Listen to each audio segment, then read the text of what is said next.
What's up, crew? I am glad that you're here today because this one is important. And so this week I was playing with my son. He's 3 years old. His name's Benjamin, actually Benjamin Theodore. If you're watching on video, I have a bunch of Theodore Roosevelt stuff behind me because I have a weird obsession with him. But anyway, Ben was playing, like we were playing with balloons, and we have these balloons that blow up really long, and you blow into them, and then like you're not really supposed to tie it. You would let it go, and then it flies everywhere, and they're super fun. And my kids are obsessed with them. But my 3-year-old has also learned to play with little kid scissors. And he had cut a hole in the end of one of the balloons. And he's like asking me to blow it up. And I didn't notice the hole at first. And as much as I was blowing air into it, the thing would just not inflate. No matter what I did, I could keep blowing, but it just wouldn't inflate. And that had me thinking about e-commerce. And of course, like my brain works that way where I love analogies. I love comparing like real life situations. And so of course my brain went there because I'm a nerd. So forgive me for that. But it had me thinking about e-commerce and how much we focus on driving traffic, which is good. Like we want good SEO. We want a great social media presence. We want our ads to be effective. But what a lot of us do is we kind of have a hole in the air balloon. It could be the leaky bucket, where we have a bucket, but it has a ton of holes in it. And so we're doing all these activities that are fueling the traffic to our site. And if we're crushing it, awesome. You're getting thousands of hits a month. But then what happens? If we have a leaky bucket, it doesn't matter how much water you put in, the bucket never fills up. And so what are those things that prevent the bucket from filling when you look at e-commerce? And there's really 3 things that I want to go over today of how you can address that leaky bucket to make the most of the traffic that you're getting. So number 1 is conversion. You're putting all this traffic to your site. How is our site converting traffic into paying customers? And there's a few areas that you could look at, but the 2 biggest ones, I have a whole training on it. I'll put the link in the show notes where I walk through. It's called the conversion effect. And I walk through like, no matter where you are right now, where in this like pyramid are you and where you should focus first. But I want to talk about the first 2. Number 1 is site function. I know this seems simple and a lot of us are going to write this off, but I want you to go evaluate your site. And does it function as it's supposed to? Do images load correctly? Does our text format right? Or when it goes on mobile, does it look really wonky? Do our buttons go exactly where we're expecting them to go? A lot of times we think like, oh, our site was set up by this amazing developer, so it functions. But one of our biggest clients was having this week where they called me and they were like, hey, like our conversion is tanked. We don't know what. And I started clicking around the sites and the buttons were all wrong. I was clicking on tops and it was taking me to new arrivals and it was a mess. The person that normally did that stuff was out of town that week and the buttons were just messed up. The site was not functioning correctly. And all the bells and whistles, all the great imagery, all of those things can never compensate for a site that doesn't function. So we're not even talking about how great it is yet. We're just talking about it doing the basic things it's supposed to do. So this is something I recommend, like go through once a month. Make sure that it's functioning as it's supposed to. But number 2, and this is the most important one, is connection. When your customer lands on your site, do they immediately say, yes, this is a site for people like me? Like this is where I belong. Have you ever walked into a store and you didn't think that a store could be made for you, but that place proved you wrong and it showed like it had everything that you loved? And this happens when we know exactly who we're serving and what our brand does for them. And we can build our buying and our merchandising and our site experience around that. And so online, this comes in two forms. 1, an emotional side, where through our imagery, through our copy, they resonate with us. And so what the mistake that we could make is we just have a big welcome to our boutique copy, or we put our logo in our hero image and we just talk about ourselves. Instead, what if we had copy and imagery that made them feel more understood? We're not trying to make them understand us. We're trying to make them feel understood. So think about that for a second. What's the difference? That's the difference between a logo or welcome to our store and back to school language, because that's what they're thinking about right now. So when we write about what they're thinking about, rather than what we're thinking about, we get to capture that customer. And then there's another side, and it's the way that we're solving their problem. You know, if you think about a spectrum here, like you have cold traffic, warm traffic, and hot traffic.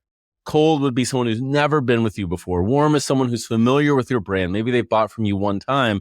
And hot is like your best customers. These are the people buying from you all the time. Well, if we think about what resonates with them, you know, on the hot end, new arrivals is great. Like they are bought into your brand, and so they want what's newest. The mistake, though, is a lot of us lean into here's what's new. Look what's new. We have new. All of our emails, all of our social is look what's new. But if you think about the other end of the spectrum, that cold traffic, which if you're trying to increase your traffic, and you're trying to fix that leaky bucket, we have to think about them. That first impression is really for your cold traffic. Is what's new really the thing that they're after? Probably not. Here we can think about, okay, what problem are we solving for them? Is there an agitated pain? Something that we're kind of poking at and saying like, hey, you didn't know that you needed this, but you actually do. Like you didn't know you needed jeans, but your closet's full of skinny jeans and that's on the way out. Stay in fashion. Or maybe it's solving a problem around an event that they're thinking about. So if it's back to school or if it's fall wardrobe and those kind of things, that resonates with cold traffic much more than look what's new. And so what you'll want to do when you think through that connection bit is think first, what imagery and copy would someone land on our site and know they're in the right place? And then how are we showing that we can really help them? Because that's not through new arrivals. That's through something else. And so what is your customer thinking about right now? And how can your brand help position itself to solve it? So that's the basics of conversion. I have a longer training on that I'll put in the show notes. But then we get to the second part, and it's list growth. And I'll get to retention in a second. But I don't know if you realize this, but there's a marketing rule. It's called the 7 touches. And it's that many times most people will not buy from you until they have touched your brand around 7 times. Because a lot of us, we think that it's like social post, website, purchase. And that's what most people do. But in reality, it's like social post, another social post, click, browse around, leave, another social post. And they end up buying from us 7 touches later. And so that's the importance of working to stay in front of our people. And one of the best ways that we can do that is building up our list of not just purchasers, but even visitors to our site. And so this is where value added things like, yes, the promise of a discount is an incredible one. Early access to things is an incredible one, but thinking through how are we building our lists on our site so we can not just stay in front of them on social, but we can stay in front of them in their inbox or in their text messages as well. And so we focus on conversion, turning our site into something that can turn traffic into paying customers. Then we're working to build our list to get those 7 touches in as many areas as possible. In my own world, like when people come in, whether it's through a webinar or through an ad or through anything, I'm trying to get them in my Facebook group. I want them seeing my YouTube channel. I want them on the podcast. I want them following me at Retail Josh on Instagram. And I want them to kind of get into my ecosystem as much as possible. Because typically, the more someone's in my ecosystem, the more likely they are to want to work with us. So in your world, what does that look like? And then the last one is your retention strategy. This is the way that we aren't just getting that first purchase, but we're getting the second, the third, the fourth as quickly as possible. Because if you think, like, let's say you are crushing it on paid ads, you dominate. If you're doing well, you're paying $20 per customer, $20. And so let's say they spent $90. Well, the reality is you didn't really make money on that transaction. And that's the hard part about ads. And so where ads can start to be profitable is when you can get most of those people to buy a second time and a third time and a fourth time, because then there's no new customer acquisition cost. It's just at that point, beyond the cost of the item and fulfillment, it's just profit. And so that's where our retention strategy comes in. And that looks like 3 things. One, it's your regular emails. And the thing here is you probably should email more than you think you should. So is there a rule, like once a month, once a week, once a day? There is not a rule, but think through what you're currently doing, and it probably is more. Like you could be emailing multiple times a day. And the interesting thing here is a lot of us say that we hate email. And so we don't email because we don't like email. But a fascinating thing that I've seen is that we tend to have behavior we have preferences that we think we have, but our behavior shows otherwise. We say we hate email, but we click through on emails and we buy things. So our express preference and our behavior are two different things. And it's likely that your customers do want to hear from you. And so feel the freedom to email more than you think you should. And you don't need to overthink what they are.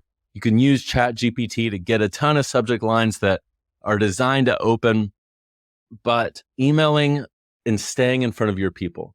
SMS is the same thing. Now, I wouldn't recommend texting near as much, but SMS today, this is text message, is like email 20 years ago.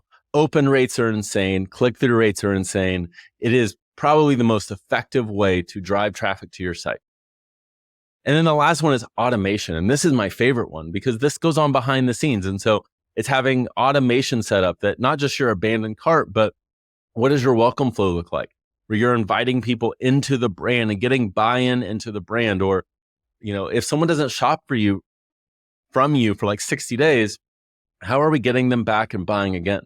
And so these are some incredible things. We actually have a toolkit. I'll put it in the show notes, but I would recommend getting some of those things in. And when you have these together, a higher converting site, a stronger list, and a strong retention strategy, that fixes the leaky bucket. And that's when we can start to look at SEO, Facebook ads, social. And I'm saying don't do those things, but what I am saying is don't obsess over them without fixing these other pieces. Otherwise, it's going to be just like me trying to blow up that balloon for my son that he cut a hole in.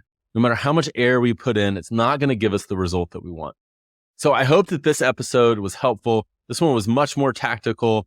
And so I hope that you're able to implement some of these things quickly. If you do enjoy it, do me a favor and leave a comment if you're on YouTube, or leave a review if you're listening to the podcast, and let me know what you think. That stuff means a lot and it helps us reach other people.